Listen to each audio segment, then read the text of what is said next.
ওং অজ্ঞানতিমিরন্ধস্য জ্ঞানাঞ্জনশলাকয়া চক্ষু উন্মীলিतं येन তস্मै শ্রীগুরবে নমঃ। বাঞ্ছাকল্পতরুভ্যশ্চ কৃপা সিন্ধুভ্যেব চ পতিতানাং পাবনেভ্যো বৈষ্ণবেভ্যো নমো নমঃ। শ্রীকৃষ্ণ চৈতন্য প্রভু নিত্যানন্দ শ্রী অদ্বৈত গদাধর শ্রীবাসাদি শ্রী গৌরভক্তবৃন্দ। হরে কৃষ্ণ কৃষ্ণ কৃষ্ণ হরে হরে, হরে রাম রাম রাম হরে হরে। আজকে নবদ্বীপ ধাম পরিক্রমা, শ্রী সীমন্ত দ্বীপ শ্রবণ ভক্তঙ্গ ক্ষেত্র পরিক্রমা। শিমুলিয়া গ্রামে সীমন্ত দ্বীপ সীমন্তিনী আছেন। এই শিমুলিয়া গ্রামে পার্বতী দেবী ভগবানের পূজা করিয়াছিলেন। পার্বতী দেবী সত্যযুগে মহাদেব শ্রী গৌরাঙ্গ বলিয়া নৃত্য করিতে থাকিলে পার্বতী দেবী গৌরাঙ্গকে নৃত্যের কারণ কি তাহা জানিতে চাইলে মহেশ্বর বলিয়াছিলেন, আদ্যশক্তি তুমি হও শ্রী রাধার অংশ।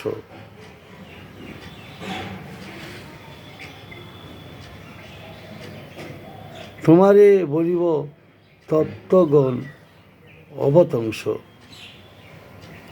রাধাভাব লয়ে কৃষ্ণ কলিতে এবার মায়াপুরে শচীগর্ভে হবে অবতার।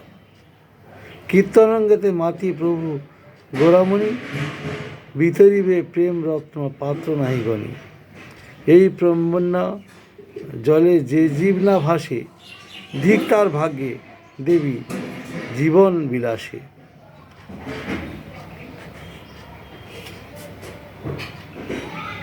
গঙ্গার দক্ষিণ তীরে নবদ্বীপ প্রান্তে সীমন্ত নামেতে দ্বীপ বলে সব শান্তে। কালে এই দ্বীপ গঙ্গা গ্রাসিবে সকল, রহিবে কেবল এক স্থান স্থূনির্মল। যথা শিমুলিয়া নামে পার্বতী পূজন, করিবে বিষয়ী লোক করহ শ্রবণ। কোনো কালে সত্যযুগে দেব মহেশ্বর শ্রী গৌরাঙ্গ বলি নৃত্য করিল বিস্তর। পার্বতী জিজ্ঞাসা করছেন, এই গৌরাঙ্গ কে আমাকে বল। তোমার অদ্ভুত নৃত্য করি দর্শন, শুনিয়া গৌরাঙ্গ নাম গলে মোর মন। এত যে শুনেছি মন্ত্রতন্ত্র এক কতকাল, সেসব জানিনু মাত্র জীবের জঞ্জাল। অতএব বলপ্রভু গৌরাঙ্গ সন্ধান, ভজিয়া তাহারে আমি পাইব পরাণ। পার্বতীর কথা শুনে মহাদেব বলছেন, তুমি আদ্যাশক্তি রাধার অংশ, তোমাকে সমস্ত কিছু বলবো। রাধাভাব লয়ে কৃষ্ণ কলিতে এবার মায়াপুরে শচী গর্ভে হবে অবতার।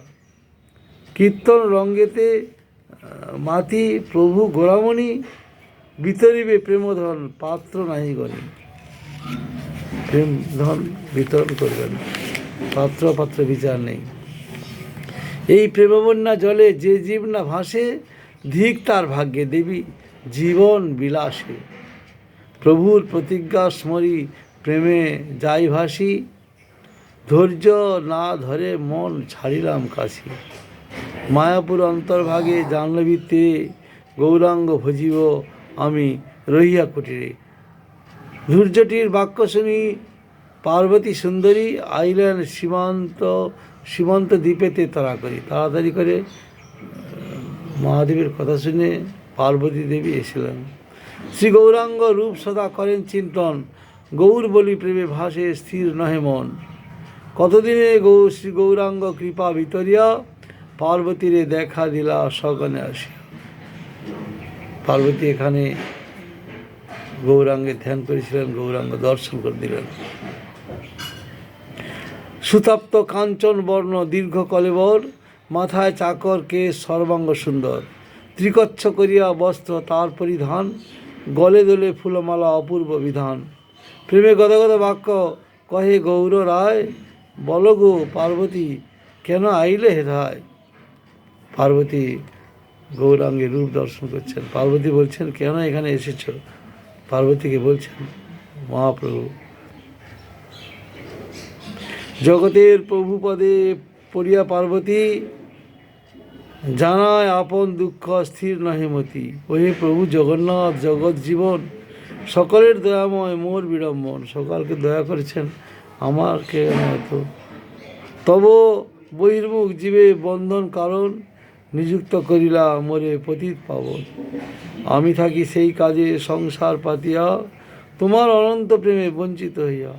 লোকে বলে যথা কৃষ্ণ মায়া নাহি তথা, আমি তবে বহির্মুখ হইনু সর্বথা। কেমনে দেখিব প্রভু তোমার বিলাস, তুমি না কহিলে পথ হইনু নিরাশ। এত বলি শ্রী পার্বতী গৌর পদধূলি সীমান্তে লইল সতী করিয়া কলি।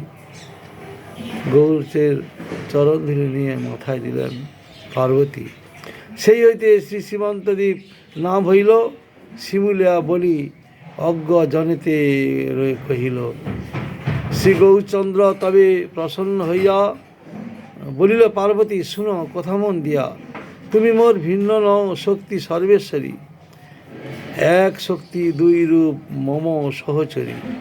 স্বরূপ শক্তিতে তুমি রাধিকা আমার, বৈরঙ্গা রূপে রাধা তোমাতে বিস্তার।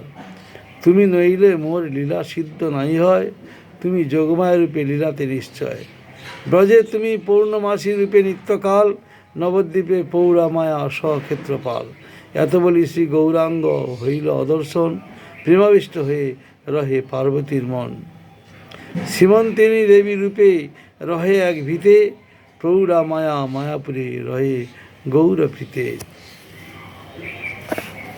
এখানে পার্বতী সীমন্তিনী দেবী রূপে অবস্থান করিতেছেন। শ্রী বেলপুকুর বিল্লপক্ষ নামে এই স্থান মনোহর।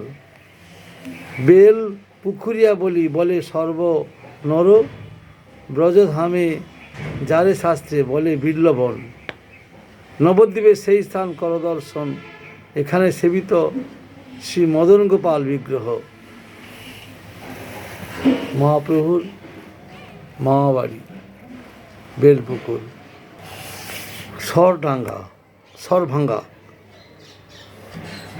সরডাঙ্গা শ্রী জগন্নাথ দেব, বলদেব ও সুভদ্রা দেবী। কালা পাহাড়ের অত্যাচারে শ্রী জগন্নাথ দেবের শ্রীমূর্তি শ্রীক্ষেত্র হইতে আনিত হইয়া সবর ক্ষেত্রে স্থাপিত হন।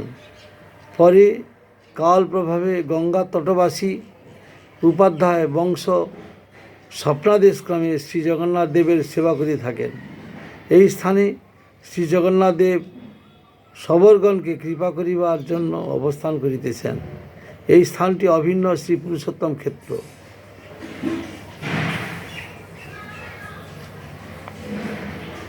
শ্রী সরডাঙ্গা নাম অতি মনোহর, জগন্নাথ বৈশে যথা লইয়া সবর। পূর্বে যবে রক্তবাহু দৌরাত্ম করিল, দয়িতা সহিত প্রভু হেতায় আইল। শ্রী পুরুষোত্তম সম ওই ধাম হয়, নিত্য জগন্নাথ স্মৃতি তথায় নিশ্চয়।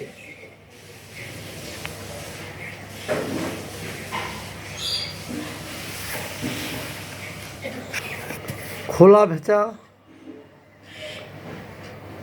শ্রী শ্রীধর অঙ্গন।